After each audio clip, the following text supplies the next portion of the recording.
이 질문은 제가 많이 드린 질문입니다. 칼은 좋은 거예요, 나쁜 거예요? 이것은 좋은 것이 되기도 하고 나쁜 것이 되기도 합니다. 칼을 강도가 들었습니다. 칼을 어머니가 들었습니다. 누가 어디에 사용하냐에 따라서 칼은 살리는 도구가 되기도 하고 죽이는 도구가 되기도 합니다. 자, 신이 인간을 만들었을까요? 아니면 인간이 신들을 만들어냈을까요? 이것을 진짜와 가짜를 넣어서 지난 시간에 완성해 보았습니다. 진짜 신께서 인간을 만드셨습니다. 그런데 인간이 가짜 신들을 만들어냈습니다. 인간은 욕구를 가지고 있습니다. 그런데 자기 힘으로 이 욕구를 다 채울 수가 없어요. 그래서 인간은 자기보다 되게 뛰어나가지고 이 욕구를 채워줄 존재가 필요했습니다. 그래서 인간은 신들을 만들어냅니다. 인간은 두려움에 사로잡혀 있습니다. 불안해합니다. 인생이 호락호락하지 않거든요. 누군가를 의지하고 싶어 합니다. 의지할 대상이 필요해요. 그래서 신들을 만들어냅니다. 출애굽기 20장이 들어왔습니다. 모세에게 10계명을 주시죠. 지난 시간에 제1계명 말씀을 나누었습니다. 너는 나 외에는 다른 신들을 내게 두지 말라. 좀 더 명확하게 말하면 너는 내 앞에서 다른 신들을 치워라. 고대 히브리인들에게 이 말씀은 너희 가운데 있는 온갖 애굽의 신들, 이방 신들을 다 치우라는 말씀입니다. 그들은 여호와 하나님을 수많은 신들 중에 강하고 능력 있는 신으로 받아들였습니다. 그러니까 다른 신들도 섬기면서 여호와 하나님을 같이 섬겼습니다. 그들은 애굽에서 풍뎅이 신도 섬기면서 또 개구리 신도 섬겨야 되고요. 제일 계급이 높은 태양 신도 섬겨야 되고, 근데 이제 거기에다가 여호와 하나님까지 같이 섬겨야 되네요. 그렇게 살아온 그들에게 하나님은 알려주십니다. 그런 거 다 가짜야. 너희가 만들어낸 허상이야. 자, 모든 가짜 신을 다 치워라. 진짜 신은 오로지 나밖에 없다. 자, 이걸 다른 말로 하면요, 제가 수천 번 말씀드린 9글자입니다. 뭘까요? 하나님이 주인이시다. 네, 온 우주 만물, 그게 무슨 물질 세계든 아니면 정신 세계든 영의 세계든 우리가 알지 못하는 차원의 세계든 그 모든 것의 주인은 우리 그 모든 것을 만들고 주관하시는 우리 하나님이십니다. 네. 제가 오늘 설교 제목도 1계명이라고 지었습니다. 1계명 두 번째 시간이죠. 그리고 부제목을 이렇게 달았어요. 기독교인들의 1계명. 아니, 하나님 믿고 그분이 주신 10계명 받아들여서 지키고자 하는 사람들이 기독교인들인데 기독교인들의 1계명이라고요? 뭔가 다른 게 있나요? 아니요, 똑같습니다. 네. 진짜 하나님, 그분 한 분만을 섬기는 것, 그게 1계명입니다. 그런데 기독교인들이 범하기 쉬운 실수가 있어서 다루고 넘어가려고 합니다. 목사님, 기독교인들이 하나님 말고 다른 신을 섬기는 실수를 범한다고요? 네, 그런 경우가 있어서 오늘은 그 이야기를 좀 같이 나누려고 해요. 제주도 어떤 교회에서 있었던 일입니다. 다른 목사님께 들은 이야기예요. 어떤 분이 목사님한테 신방을 요청했는데 꼭 그 날짜에 와달라고 하시더래요. 다른 날은 안 되고 꼭 그 날짜에 오셔야 한다고 하셨대요. 그래서 그날 신방을 가서 예배를 잘 드렸습니다. 그리고 물어봤죠. 왜 오늘 꼭 와달라고 하셨어요? 대답이 재밌습니다. 무당이 이날 목사님 모시고 예배 드리면 좋을 거라고 했대요. 네. 그럴 수 있습니다. 이제 제주도는 섬이고 용왕신을 비롯해가지고 수만 가지 온갖 신들을 섬기고 있는 곳이죠. 그런 제주에 교회가 생기고 또 감사하게도 그분이 교회를 다니게 되셔서 고대인들이 그랬듯이 다른 신들 가운데 여호와 하나님을 같이 섬기고 계셨습니다. 모르면 당연히 그럴 수 있습니다. 이제 이 1계명 교육을 받으시면 또 신앙이 달라지실 거예요. 자, 오늘 제가 말하는 기독교인들이 범하는 실수는 그런 게 아닙니다. 기독교인들이 범하는 실수는 오히려 교육을 많이 받아가지고 범하는 실수입니다. 기독교인들에게는 자기도 모르는 사이에 이렇게 나에게서 만들어진 우상이 있을 수 있습니다. 몇 가지가 있을 수 있는데 그 중에 대표적인 우상은 바로 뭘까요? 자, 동그라미가 있습니다. 세모가 있습니다. 사각형, 육각형, 제가 도형들을 띄워놨습니다. 도형놀이 하려는 건 아니고요. 이걸 한 글자로 설명해 드리면 이해가 쉽거든요. 틀. 사람마다 어떤 틀을 가지고 있습니다. 인식의 틀, 이해의 틀, 자기가 세상을 바라보고 이해하는 렌즈가 있습니다. 어떤 사람이 이런 틀을 가졌고 어떤 사람은 저런 틀을 가졌고요. 저도 어떤 틀을 가지고 있습니다. 사람들이 많이 하는 말이에요. 목사님을 만나고 틀이 깨졌어요. 네, 제가 그런 방향으로 목회를 하고 있어요. 제 틀도 계속 깨집니다. 우리는 틀을 만들고요. 그 틀로 만물을 해석합니다. 그러다가 오류가 나면요. 틀이 깨집니다. 그리고 새로운 틀이 생깁니다. 틀이 없는 사람은 없고요. 네, 틀이 변하지 않는 사람도 있고 계속해서 변해가는 사람도 있습니다. 여러분도 저하고 9년 동안 생활하면서 틀이 조금 변하셨을 거예요. 하나님이 주인이시다. 이 이야기를 9년 동안 계속 듣고 계시거든요. 자, 이건 저의 틀입니다. 성경 말씀을 해석한 틀이죠.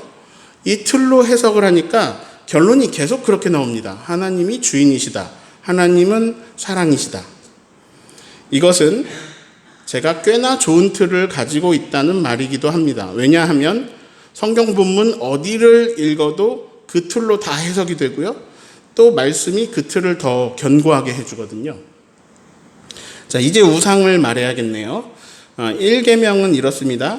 진짜 신, 참 하나님만 믿어라. 자, 누구만 섬기고 누구만 믿으라고요? 하나님만. 예. 그런데 우리가 믿는 것이 하나님이 아닙니다. 우리가 믿는 것은 내 틀입니다. 내 신념입니다. 우선 이걸 인정해야 됩니다. 우리는 그 정도가 한계입니다. 우리는 참 하나님을 온전히 알 수 있는 능력이 없습니다. 우물 안에서 앉아가지고 하늘을 보면요. 하늘이 우물만큼 보입니다. 우물만큼 보이는 하늘은 하늘인가요? 네, 하늘이죠. 자, 질문할게요.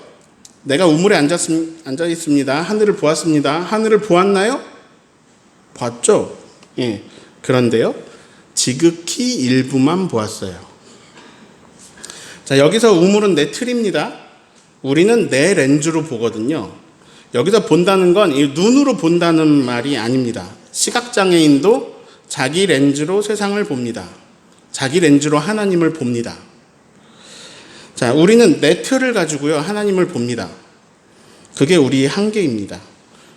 우리는 지극히 높으시고 지극히 광활하신 하나님을 볼 수 없습니다. 그분의 차원을 알 수 없습니다. 그냥 나의 시간과 나의 공간 안에서 하나님이 내 틀 안에 포착될 때 우리는 하나님을 봅니다. 그래서 내 틀이 넓으면요, 하나님이 좀 더 많이 보이고 내 틀이 좁으면 하나님이 딱 그만큼 보입니다. 어차피 다 볼 수는 없습니다. 예, 하나님을 깊이 알 수 없습니다. 제 아내도 저를 모르는데요. 붕어가 임종철을 깊이 알 수 없듯이 우리의 한계로 하나님을 온전히 알 수 없습니다. 그러나 우리는 온전하신 하나님 안에 있습니다. 우리가 온 우주를 다 못 봐도 우리가 우주 안에 있는 거랑 비슷합니다. 지금 내 앞에 우물 정도, 거기 돌에 낀 이끼, 요 정도만 겨우 보고 있어도 변함이 없습니다. 우리는 우주 안에 있습니다. 붕어가 수학을 못해도요, 수학을 사용해서 설계된 건물 안에서 수학, 전자공학, 양자역학 이런 거 잔뜩 사용하여 탄생한 제품들, 그것들과 함께 그런 환경 속에서 어항 안에 있는 거랑 같습니다. 붕어에게는 그 어항이 전 세계입니다. 붕어는 그 어항에서 평생 살다가 죽습니다. 운이 좋으면 다른 어항에 옮겨질 수도 있지만 그래봤자 그 어항 두세 개가 붕어에게는 온 세상입니다. 붕어는 온 세상을 다 아는 것 같지만 어항밖에 모릅니다. 우리는요, 아무리 세계 여행을 많이 다녀도요, 정말 끼케야 지구밖에 모릅니다. 태어나서 1살부터 세계 여행만 평생 다녀도요, 지구 안에 있는 심해, 그러니까 깊은 바다 세계를 알 수가 없습니다. 6,000m 이렇게 되는 심해, 깊은 바다 세상은 어떠한지, 그곳에는 어떤 물리법칙이 작용하는지, 어떤 생명체들이 어떤 삶을 살고 있는지 우리가 모릅니다. 저는 신혼여행 때 10m 정도 되는 바다에 들어가 본 적이 있습니다. 근데 겨우 10m 수압에 귀가 너무 아파가지고 혼났습니다. 하나님은 우리가 모르는 세계를 너무나 많이 만들어 놓으셨습니다. 제가 은하 얘기 많이 하죠. 우리 은하 안에서만 태양 같은 별이 수천 개라고 합니다. 그럼 지구 같은 별이 또 있겠네요.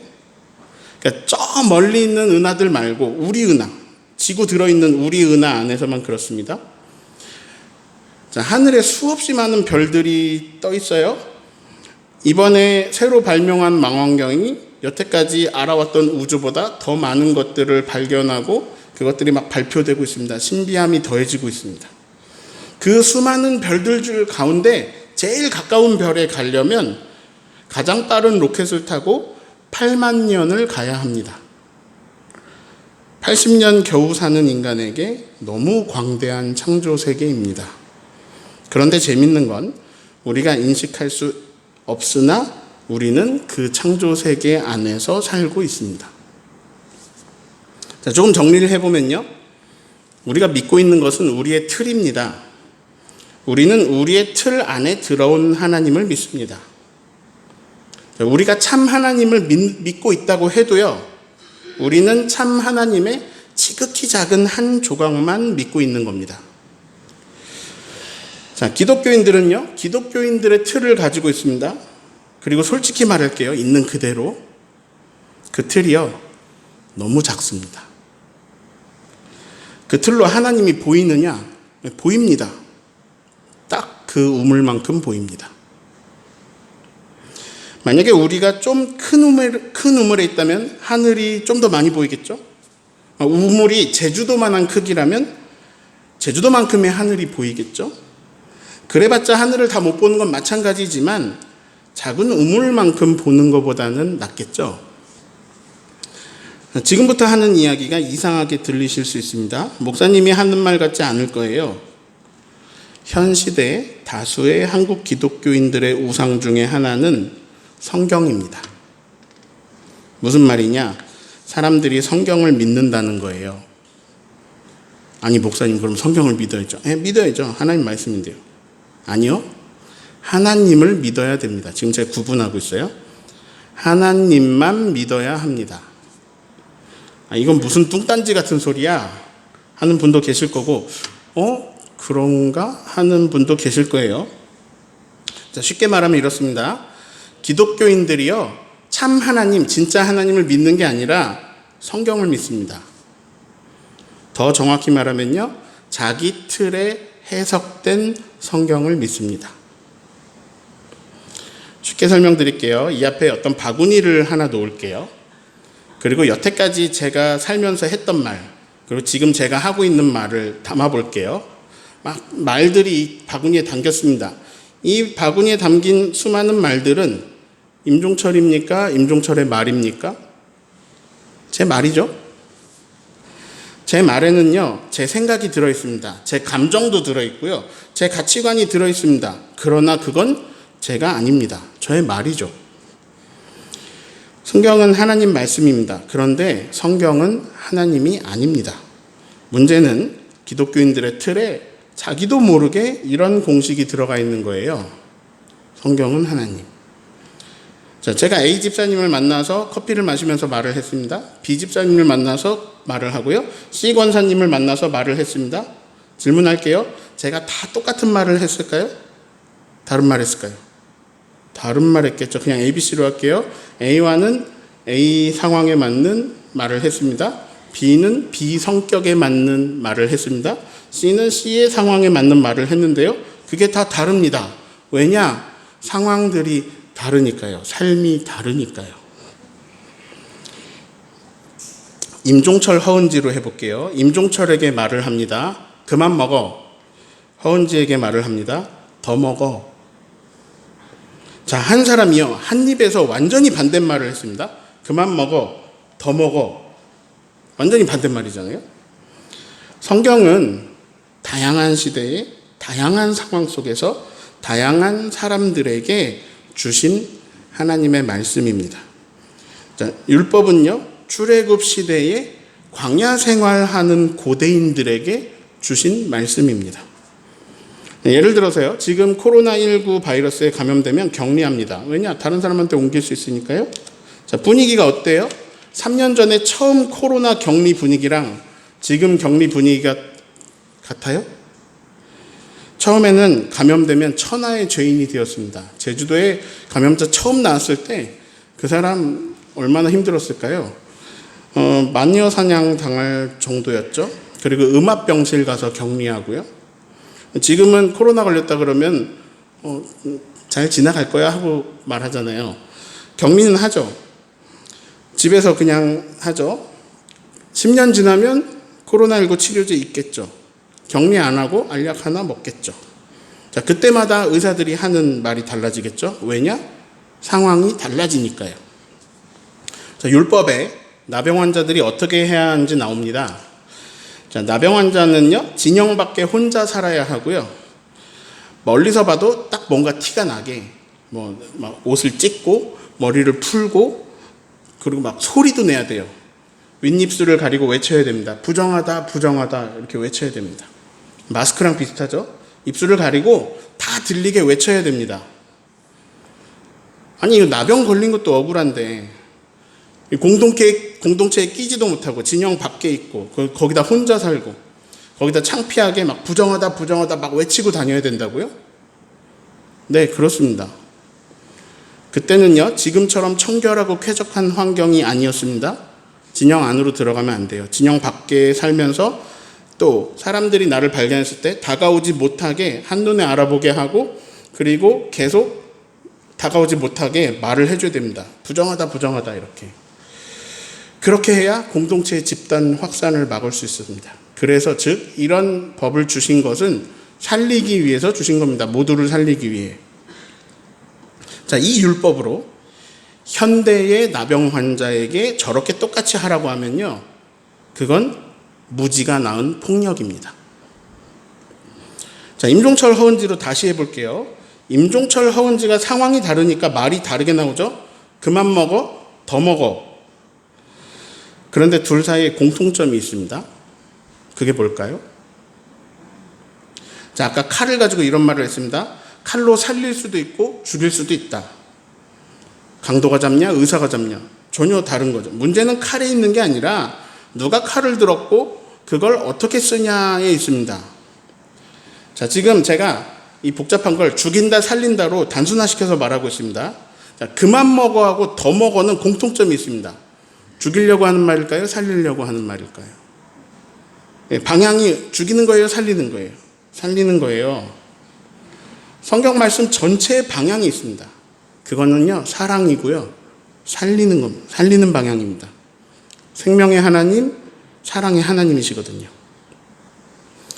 그런데 문제는 기독교인들의 틀입니다. 일부라고 할게요. 아닌 분들 계시니까요. 일부 기독교인들의 틀이 문제예요. 그 틀에 의하면 이런 논리가 성립합니다. 성경은 하나님 말씀이다. 하나님은 오류가 없다. 그래서 하나님의 영감으로 된 성경은 오류가 없다. 그러므로 성경에 적힌 대로 해야 된다. 이런 한 행동을 한 사람은 돌로 쳐 죽이라는 말씀이 있습니다. 그 말씀을 지키고자 누군가 돌로 쳐서 죽였습니다. 총으로 쏘면 안 되고요. 칼로 찔러도 안 됩니다. 돌로 쳐서 죽였습니다. 그리고는 뿌듯해합니다. 내가 하나님 말씀에 순종했다. 아니, 살인하지 말라도 있는데요. 이런 거는 상황에 따라 다른 겁니다. 자, 마가복음 16장에 믿는 자들에게 나타나는 표적을 기록하고 계신데, 믿는 자들에게는 이런 표적이 따를 건데 귀신을 쫓아내고 새 방언을 말하고 뱀을 집어 올리고 그리고 무슨 독을 마셔도 해를 받지 아니하며. 자, 이 말씀을 읽고 독을 마십니다. 나는 믿는 자이고 그러므로 어떤 독을 마셔도 해를 받지 않을 거야. 독을 마시고 그 독에 죽었어요. 의도치 않게 자살이 되었습니다. 지금 제가 예를 든 건요, 극단주의자들입니다. 이슬람에서도 꾸란을 읽고 극단주의자들이 테러를 하면서 나는 신의 뜻을 따른다라고 하는 거랑 비슷하죠. 그런데 문제는요, 이런 극단주의자들 말고도 자기 해석의 틀로 해석된 성경 말씀으로 자신이 재판관의 자리에 앉아서 사람들을 정죄한다는 데 있습니다. 아까 제가 방향 얘기를 했습니다. 성경은요, 방향이 하나님 나라고요, 살리는 방향입니다. 안식일법을 주셨어요. 안식일법은 살리려고 주신 겁니다. 그런데 그 바리새인들이 그 안식일법으로요, 사람들을 괴롭힙니다. 예수님은 그렇게 하지 말고 너희가 지키는 안식일법 말고 안식일에 생명을 구해야 한다라고 또 새롭게 말씀해 주십니다. 예수님의 방향은요, 살리는 겁니다. 성경은 살리기 위한 말씀으로 주어졌습니다. 그런데요, 그 당시 상황과 그 말씀을 주신 상황과 지금 2022년의 상황에 엄청난 간극이 존재합니다. 문제는 어디서 생기느냐? 2022년의 상황에 고대에 살리려고 주신 말씀을 이걸 문자 그대로 그 틀에 의해 적용한다는 거죠. 중요한 건 방향인데요. 방향이 중요한데요. 이 방향이 아니라 이 적혀 있는 그대로 여기다 적용하는 거예요. 그걸 억압하는 방향으로 쓰일 때가 있다는 겁니다. 살리려고 주신 걸로 죽이는 거예요. 그런데 막 괴롭히면서 어떤 마음을 가지고 있느냐? 이게 하나님 뜻이다. 나는 순종했다. 나는 믿음을 지켰다. 사람들이 뭐라고 해도 나는 최후의 그루터기로 믿음을 지키는 자다. 이런 마음과 생각을 가지고 계속하는 거죠. 자, 바울이요, 예수님을 만나기 전에 아주 순수한 열심을 가지고 예수님 믿는 자들을 잡아다가 옥에 가두고 괴롭혔습니다. 왜냐? 신념이 있었거든요.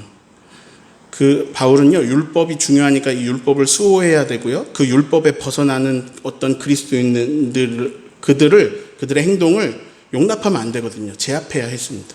그 신념에 사로잡힌 바울이 그런 일을 하다가 다메섹 가는 길에 예수님 만난 거예요. 자, 율법은 누가 주셨냐? 율법 누가 주셨어요? 지금 율법 첫 마디 듣고 있는 상황인데 율법 누가 주셨어요? 하나님이 주셨어요.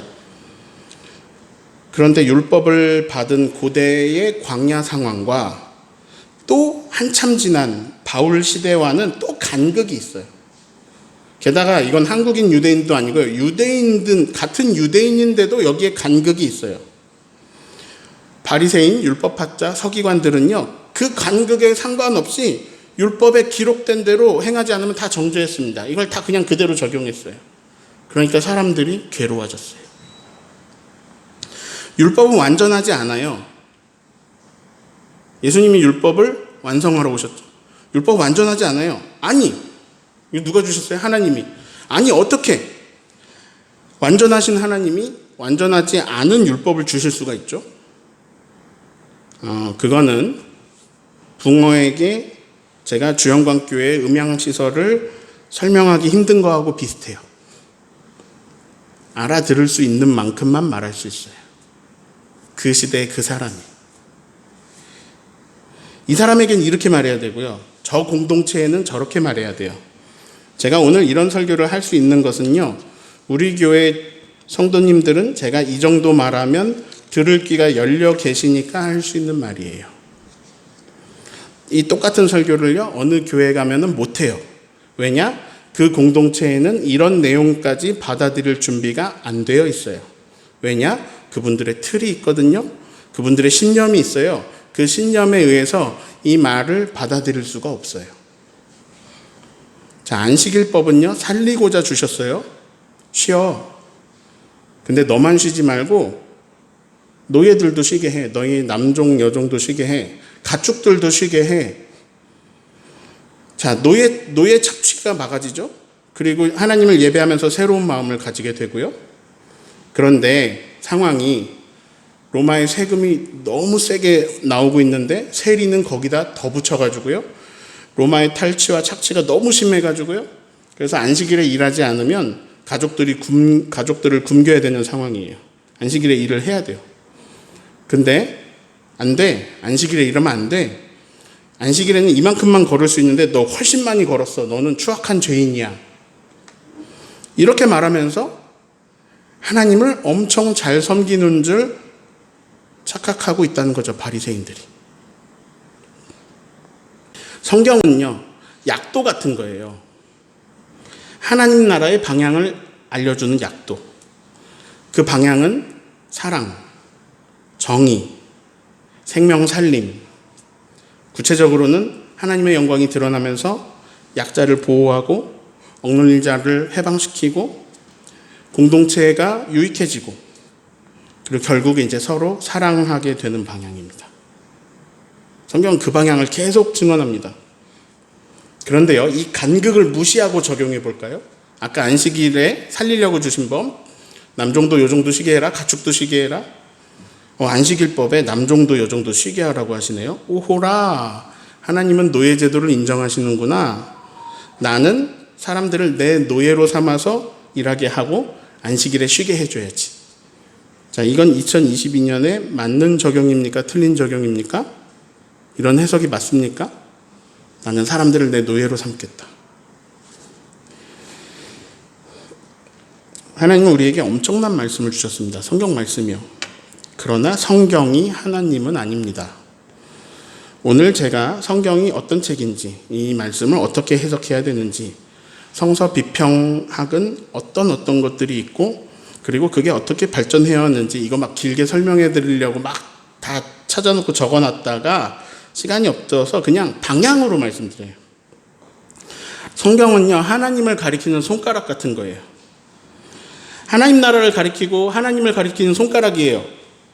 그러면 이제 이 손가락을 통해 하나님을 봐야죠. 하나님 나라를 봐야죠.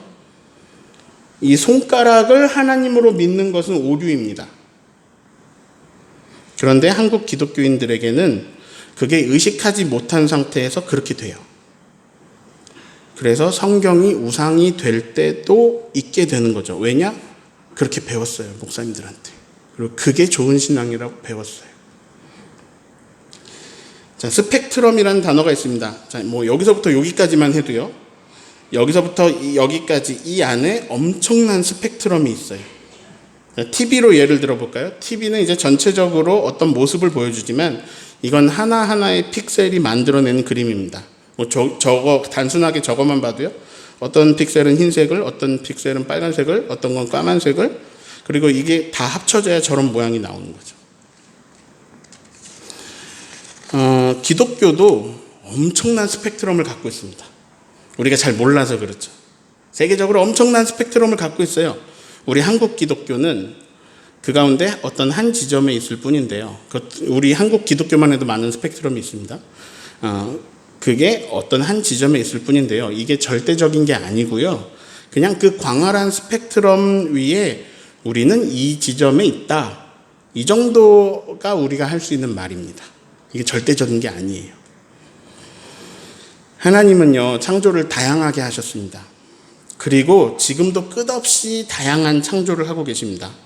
생성되는 별과 소멸되는 별, 오늘 태어난 사람과 오늘 죽은 사람, 오늘 태어난 개미와 오늘 죽은 개미, 그리고 이게 어느 정도로 다양하냐면요, 눈송이가 똑같은 눈송이가 없습니다. 50년간 눈송이를 찍은 사진기사가 아직 자기는 똑같은 모양의 눈송이를 본 적이 없다라고 말합니다.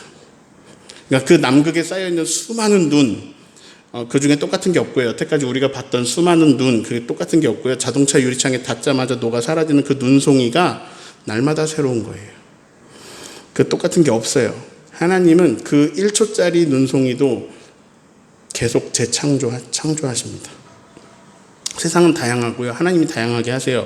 상황은 다양하고 삶은 모두 다릅니다. 하나님이 그렇게 창조하셨어요. 하나님이 다르게 하셨습니다. 하나님이 창조 자체를 끊임없이 다양하게 하시고 모든 삶을 다르게 주셔요. 그분의 만든 세계가 다 그렇게 다양하지만 그 또한 그 모든 것이 스펙트럼 안에서 또 아름다움을 이룹니다. 그걸요, 은하로 보면 알 수 있습니다. 별이 하나, 이 모든 삶을 합치면 지구밖에 안 되는데 그 하나의 지구가, 그 별이 수천억 개가 모여가지고 만들어진 은하가 왜 하필 이쁘죠?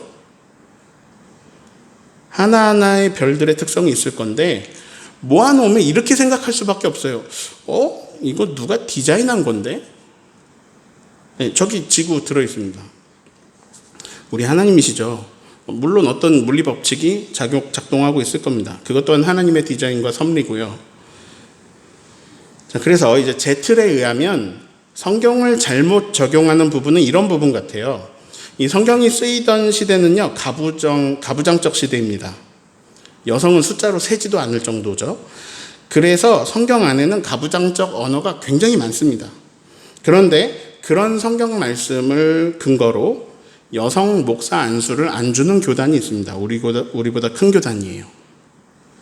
그냥 딱 한 군데만 볼까요? 디모데전서 2장. 여자는 일체 순종함으로 조용히 배우라. 여자가 12절, 여자가 가르치는 것과 남자를 주관하는 것을 허락하지 아니하노니 오직 조용할지니라. 지금 여성 선도님들 지금 열받고 계시죠? 여성들이 훨씬 많으신데 이 이야기가 나온 상황이 있는데 그 상황을 안 보고 지금 이거를 문자 그대로 받아들여서 지금 적힌 그대로 적용하면 그러면요, 우선 여성 교사들을 다 잘라야 합니다. 우리 교회 김 집사님, 정 집사님이 남자 초등학생을 가르치고 있어요. 안 돼요. 여성이 남자를 주관하면 안 됩니다. 가르치면 안 됩니다. 다 잘라야 돼요. 그걸 허락할 수 없어요. 여자 전도사님들 전부 면직시키고요. 조용히 머리에 못 쓰고 앉아있으라 그래야 됩니다. 왜 목사 안수만 안 줄까요? 전도사, 교사 이런 것도 다 하면 안 되죠. 근데 교회에서 필요하니까 봉사는 시키면서 또 당회 안에 여성 못 들어오게 하는 것은 이 남성들의 기득권을 놓을 수 없어서 그것을 뒷받침할 어떤 성경적 권위를 사용하는 것으로 보이는 게 제가 너무 삐딱하게 보는 걸까요? 15절 보면 요즘 여성들이 화낼 수 있습니다. 15절 요즘에 비혼주의자나 아니면 출산을 하지 않기로 선택한 사람들이 많이 있는데 그대로 적용하면 어떤 파장이 일어날까요? 여성들이 출산을 해야 구원을 받는다라고 바울이 말하고 있습니다. 세 번역으로 읽어드릴까요? 그러나 여자가 믿음과 사랑과 거룩함을 지니고 정숙하게 살면 아이를 낳는 일로 구원을 얻을 것입니다. 어떤 파장이 일어날까요? 요즘 시대의 분들이. 자, 이렇게 보면요, 한국 기독교 장로회는 성경을 따르지 않는 교단입니다. 왜냐면요, 제주에도 여성 목사님, 여성 장로님들 계시고요. 이번 총회 총대에도 여성의 30%가 총대로 참여했습니다. 여성분들이. 이게 전국적으로 없는 일이에요. 기장교단 안에서도 심지어 목표 지점은 30% 넘자 하지만 이루어진 게 이번에 제주노회밖에 없어요. 그런데요, 이번 주 총회 일주일 전까지 바로 직전 노회장님이 장로교단 최초로 여성 목사님이셨습니다. 여자가 남자 주관하는 것과 가르치는 걸 허락하지 않는데 어떻게 한 교단의 총회장이 여성이 됩니까? 우리 교단은 굉장히 잘못됐어요. 그런데요, 사회는 옛날하고 다르게 이미 여성 대통령을 배출했고 세계적으로도 여성 총리들이 많고요. 고위직 굉장히 많고 CEO도 많습니다. 자, 왜 그게 가능할까요? 지금은요, 사람들의 인식이, 사람들의 의식이 이 고대 사람들하고 같지 않기 때문입니다. 그래서 그게 이미 사회에선 돼요. 근데 교회에서 안 되고 있어요. 이런 것을 시대착오라고 부릅니다. 그런데 성경을 하나님으로 믿는 경우에는 이렇게 말하게 됩니다. 세상이 틀린 것이다. 세상이 잘못된 것이다. 우리는 성경을 따라야 한다. 우리는 인본주의가 아니라 신본주의다. 자, 지금 저의 말이요, 성경의 권위를 떨어뜨린다라고 생각하실 수 있습니다. 그런데요, 성경의 권위는요, 살려내는 역사에서 오는 겁니다. 변화시키는 능력에서 오는 겁니다. 좋은 나무가 좋은 열매를 맺습니다. 성경이 좋은 말씀이라면 따르면 좋은 열매가 맺혀야 되는 겁니다. 성경은 계속해서 좋은 열매 맺히는 방향으로 증언을 했습니다.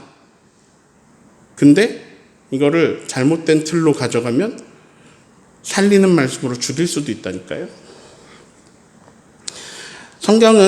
하나님은 성경을 통해서 우리로 하여금 엄청난 생명력을 지닌 사랑으로 인도하십니다. 우리는 그 사랑 안에 거합니다. 성경은요, 이 기록된 시대, 그 시대의 시점으로 딱 들어가서 보면요, 엄청나게 혁명적인 사랑을 말씀하고 있습니다. 그 가부장 시대에 여성을 존중하고 배려하고 사랑하라고 말씀하십니다. 그리고 노예에게 이렇게 말해요. 더 이상 종으로 대하지 말고 너희의 사랑받는 형제로 여기고, 그리고 나를 영접하듯이 그 노예를 영접해 주라고 말씀하십니다. 엄청난 혁명적 사랑이에요. 이 성경의 방향에 당대에 상상하기도 어렸던 성명적 사랑이 들어있습니다. 그렇다면 우리가 성경을 통해 하나님 말씀을 따르면서 현재를 살아가는 방법은 뭘까요? 이 시대에 사람들이 품어내지 못하는 혁명적인 사랑으로 우리가 서로 사랑하는 겁니다. 그게 말씀을 따르는 겁니다. 예수님이 수많은 구약의 계명들과 율법들과 이런 모든 것을 다 아우르면서 새 계명을 주셨어요. 새 계명을 준다? 뭐예요? 서로 사랑하라. 내가 너희를 사랑한 것 같이 서로 사랑하라. 너희도. 너희가 서로 사랑하면 이로써 모든 사람이 내 제자인 줄 알리라. 우리가 할 것은 사랑 말고는 없습니다. 하나님 사랑 받고요. 그 사랑 내 안에 채우고요. 넘치도록 채워서 흘려 보내는 것. 그게 하나님만 믿는 1계명을 지키는 사람들이 할 일입니다. 그것을 성경을 통해 알 수 있습니다. 오늘은 도리어 기독교인에게 성경 말씀이 우상이 되는 경우도 있음을 살펴보았습니다. 저는요, 너무 감사한 것이 기독교인이라는 겁니다. 저는 그리스도인의 렌즈를 끼고 하나님을 보는 것이 이게 너무 큰 감격과 기쁨입니다. 그리고요, 저는 아직 그리스도인의 렌즈보다 더 훌륭한 하나님을 보는 렌즈를 발견하지 못했습니다. 이 세상에서.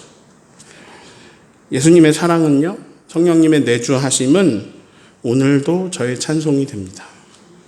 우리는 그리스도인인 것이 얼마나 감사하고 좋은 일인지 모릅니다. 사랑이신 주님이 주관하십니다. 평안한 마음으로 감사하면서 참 주인만을 섬기는 저와 여러분 되시기를 예수님 이름으로 축원합니다.